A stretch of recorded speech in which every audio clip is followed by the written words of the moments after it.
এবং আপনারা জানেন যে বাংলাদেশে সর্বোত্তম শ্রমিকদের প্রাধান্য দেওয়া হয়।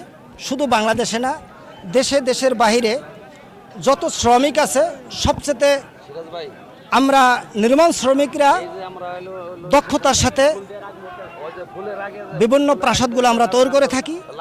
কিন্তু দেখা যাচ্ছে বাংলাদেশে না, শুধু দেশের বাইরে আমরা নির্মাণ শ্রমিকরা অবহেলিত। আমরা আজকে এই বিজয় দিবস উপলক্ষে দেশের প্রধান যিনি আসছেন, যারা আসতেছেন তাদেরকে আমরা জানান দিতে চাই যে আমাদের এই শ্রমিকরা যেন কখনো অবহেলিত না থাকে। আমাদের শ্রমিকদের যেই ন্যায্য অধিকারগুলো আছে সেটা যেন যথাযথভাবে সরকার আমাদেরকে বহন করে। আমরা এই শ্রমিকরা বিভিন্ন জায়গায় এখনও দেখা গেছে আনাচে কানাচে যত শ্রমিকরা আছে অনেকে সংগঠনের সাথে সম্পৃক্ততা না।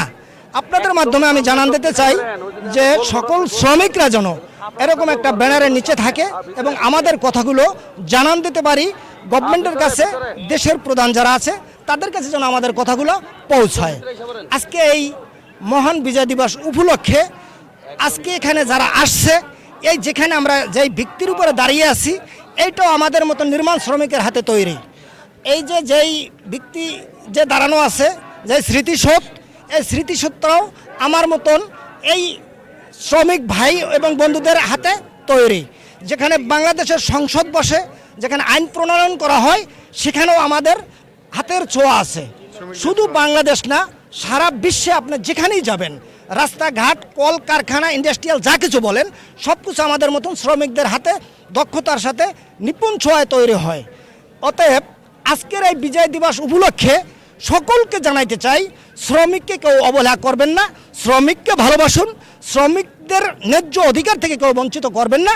শ্রমিককে ন্যায্য অধিকার যাতে আমরা পাইতে পারি সেই ব্যবস্থাটা যথাযথভাবে গ্রহণ করবেন, এটাই আমার চাওয়া আশুলিয়া থানা নির্মাণ শ্রমিক ইউনিয়নের পক্ষ থেকে। ধন্যবাদ আপনাদেরকে, অসংখ্য ধন্যবাদ। আজকে যারা এখানে উপস্থিত হয়েছে সকলকে ধন্যবাদ।